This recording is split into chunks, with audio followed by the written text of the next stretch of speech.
Okay, so it looks like we're live. So if you find yourself here, you're probably sitting where I was 2.5 years ago, just before I bought the bike that, if you look a little bit to the left of where I am positioned on the camera, you're looking for the DR650.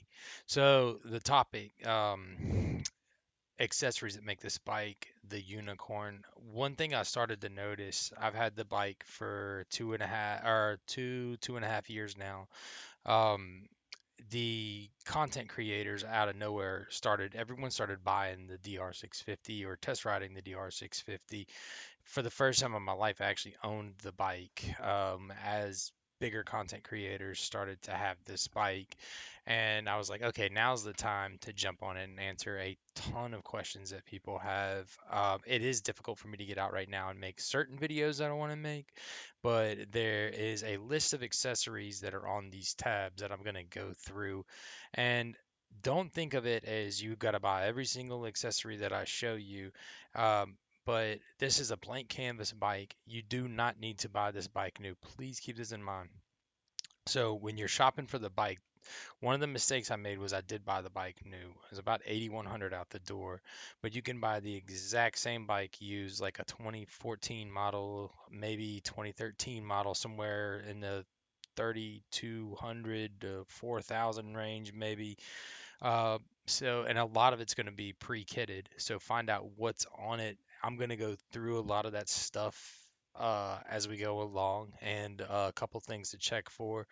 We're on the wiki page right now, though. It's showing a 92 model year. The one that you're going to be dealing with, I believe it was 96 that it originally came out. It is going to have that 39 cubic inch motor. The cast is actually, it's still the same cast that they've originally used. In the cast, you can see along if you look at the newer motors that come out, they're using the original castings. So you can see where the actual casting is starting to wear down because they've been pressing these motors for about 30 years. It does have the 5 speed. Now, the first thing that you're going to do when you get a DR650 is become incredibly familiar with this webpage right here. This is Pro Cycle, and when you go on the page, in their home page, you'll look at the home page, and it's going to take you to parts by model. So you'll find the bike pretty easy, and it's going to have the sprocket ratios from 90 to 95. But like I said, 96 to current is going to be what you're mostly going to be dealing with. It's not going to be as common to find 90 to 95 models, but it is going to give you a few of the initial specs, and then it's going to have a straight line list of most accessories when you come down here. Anyway, I'll go to what I did was I prioritized this list into things that you're going to want to change immediately. When you first get the bike, if it hasn't been done already, there are different adjustments you can make. So if you're shorter, it's going to come from the factory with an adjustment for you to lower the bike. It's underneath the frame. I have a video that shows where to make that adjustment. It's just go down in my video history, and it's in my initial review of the bike. You'll see it, and I'll show the little lowering link where they have it. But this seat concept comfort seat right here, and you should be able to capture my mouse right here. Now this is the complete seat, and it's $379. But if you got an air compressor and a brad nailer, or with a stapler attachment, you can actually do this for significantly cheaper. And this is what I did on my bike. So this is the foam cover kit, and it saved $100. It was a little bit challenging because it was my first time ever doing it, and some people say that they can use the hand stapler and they didn't need to use the air compressor. So if you know how to do that, good on you. You'll save yourself $100. I didn't feel like there was a hand stapler that was going to be powerful enough to shoot that upholstery on, and I wasn't familiar with upholstery stuff. But anyway, I did it and it came out and it was fine. And any little deviation that I had, it's not going to be noticeable to anybody. But I got the carbon one, and the reason I got the all carbon one was because I sat on the gripper top, the semi grip top, and it was a CRF 250 Honda. It was a guy I was looking at the bike. I was obviously too big for it, but I sat on that after he washed it, and it seemed real porous, so it started to soak up the water on the bike or on the seat. And that was one thing I was like, nah, dude, I can't. I want something that's going to dry off. And that carbon fiber, I knew would sheen the water off. So this seat right here, it's definitely an all-day comfort seat. I think the longest day I've had on my DR is probably about 150 miles, and I never once got bothered by the seat. But the stock seat is going to be sitting. It's going to be like sitting on a 2x4.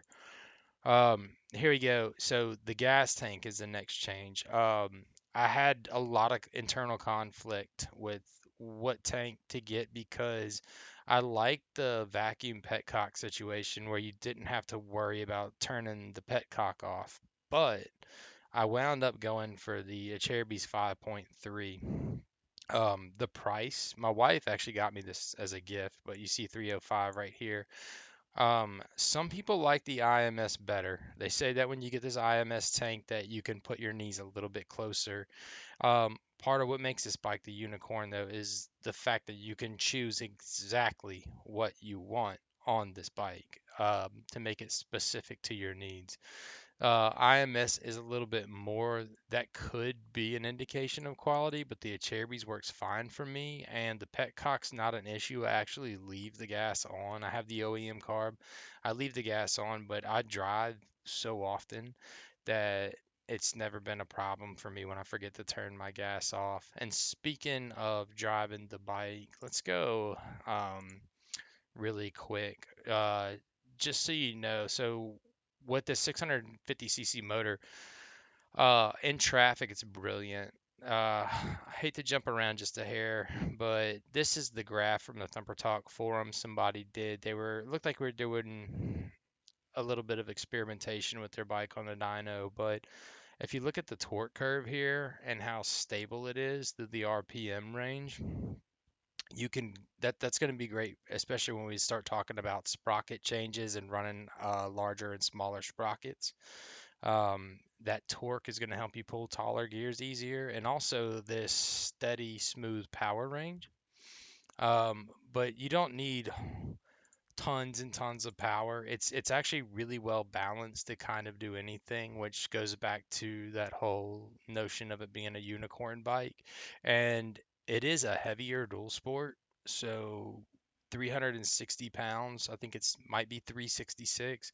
It's enough weight to be heavy on the road to not get bullied by the wind, but not so heavy you couldn't go out into some technical single track type stuff. But anyway, I've got this 5.3 Cherubies and I dodged the 6.6 because it can rub your oil cooler, according to information that I read. I spoke to someone at ProCycle.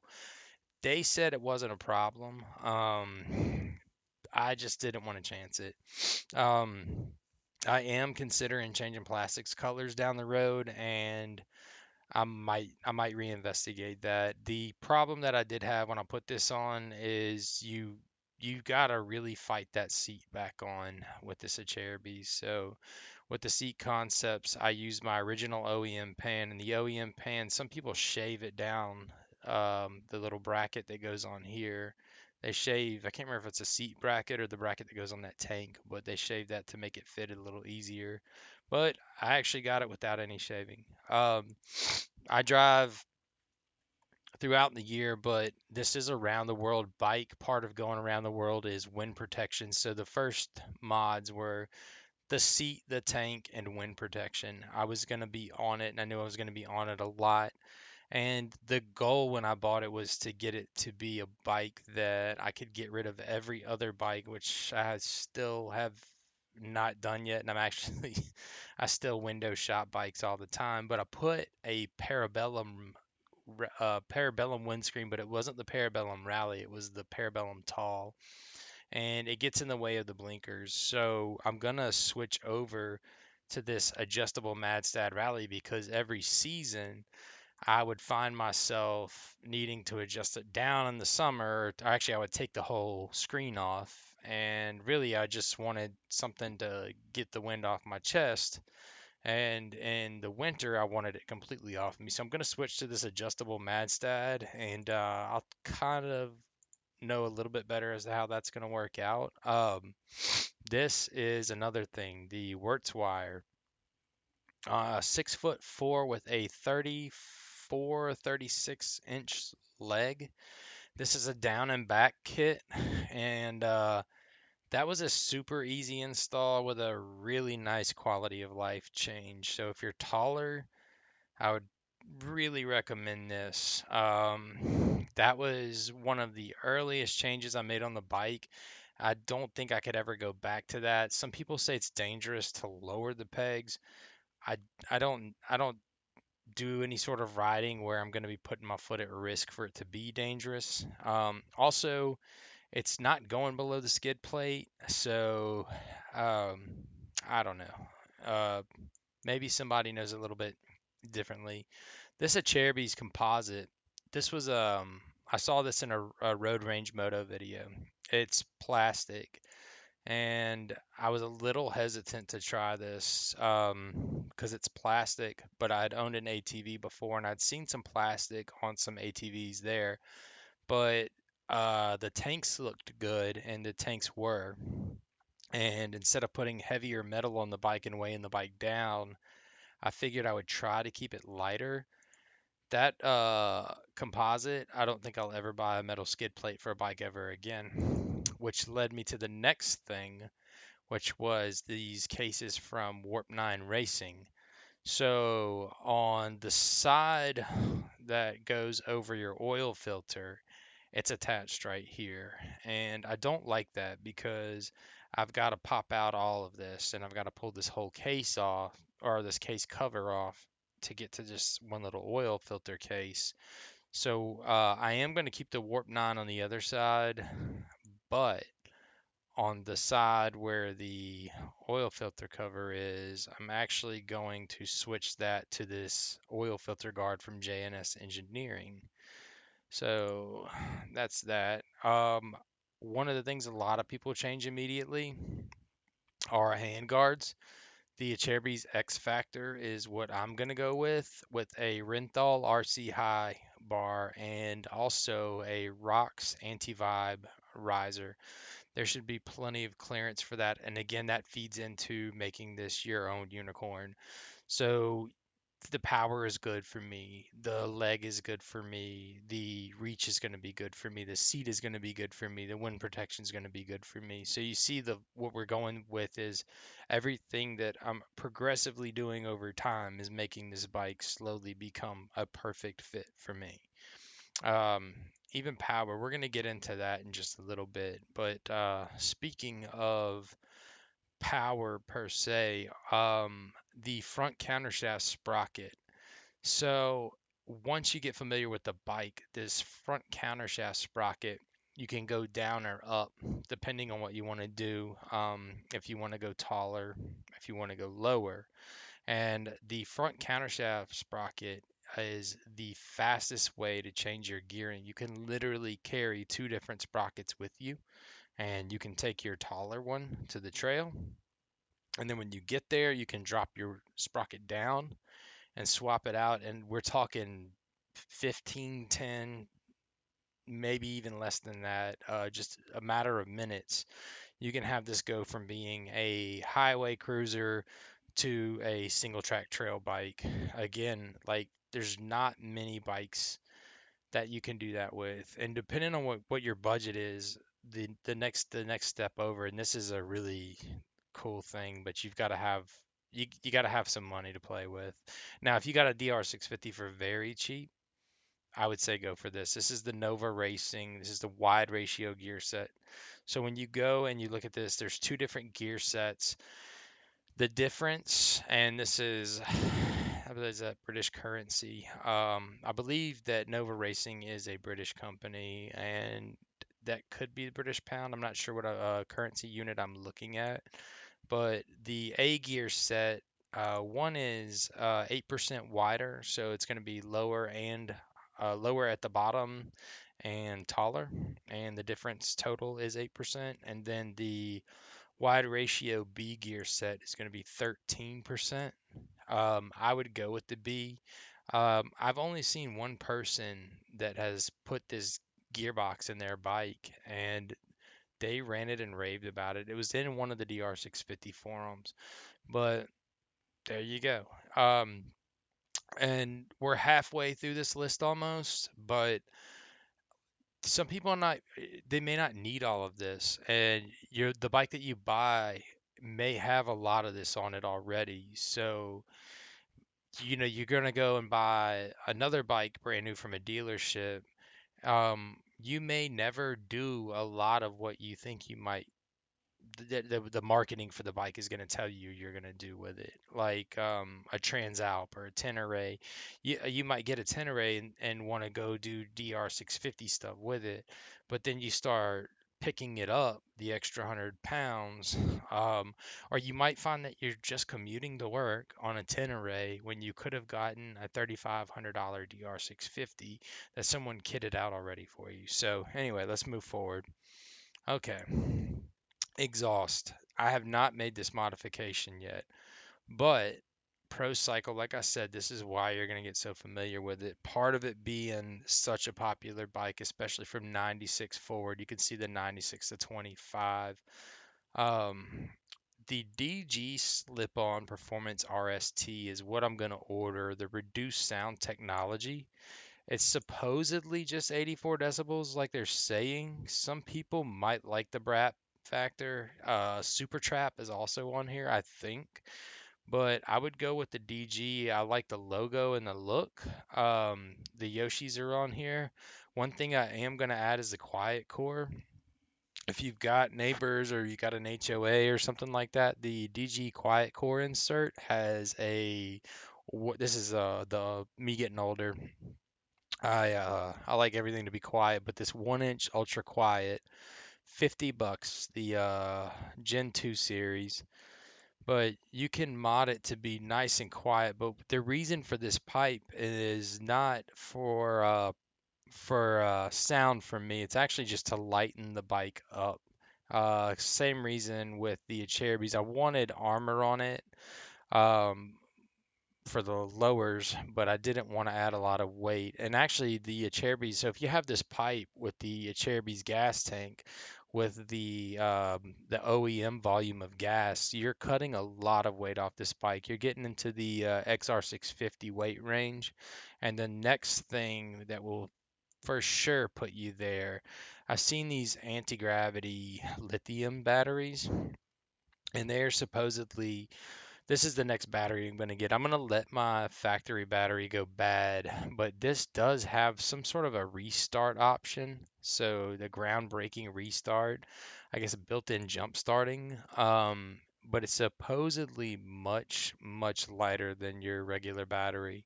I've also got a video about removing the pair and evap system, which does shave a little bit of weight off of them. I believe that's on the 2018 models and up.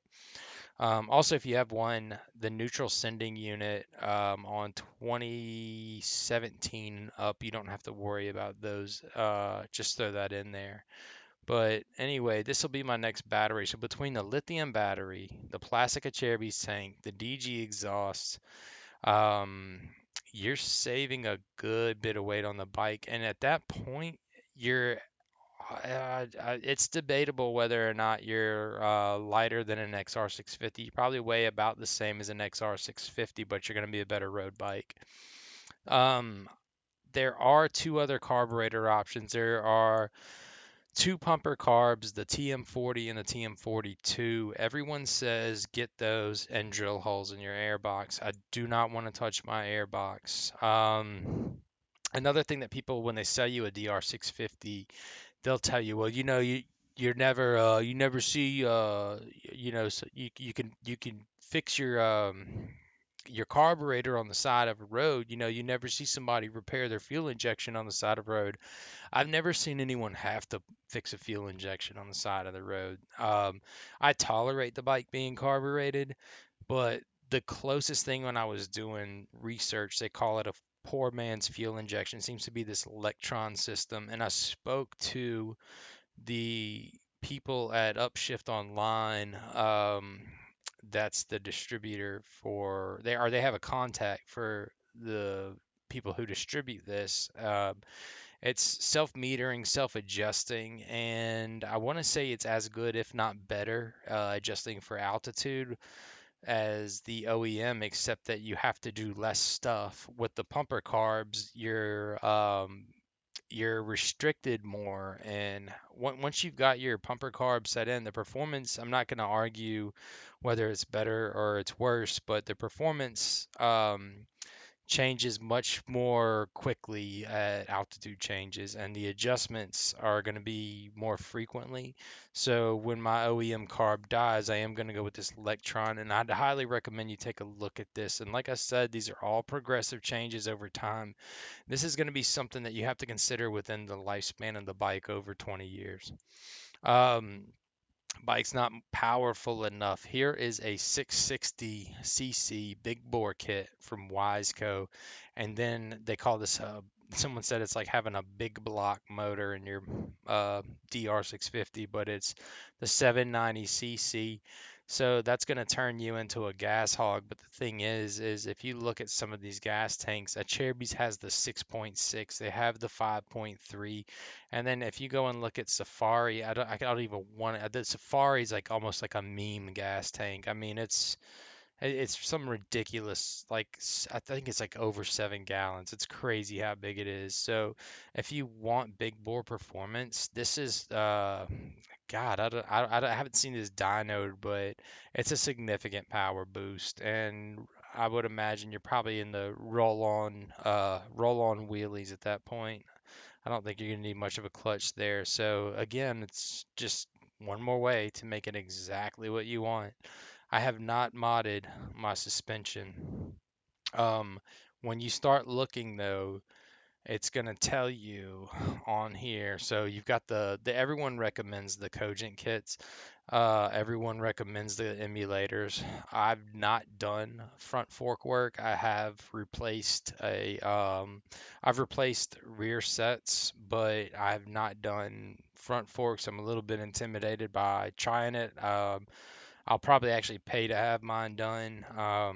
But they tell you what your stock rating is, and so if you're shopping, look at what your weight. It says rider and gear, and it gives you a good range.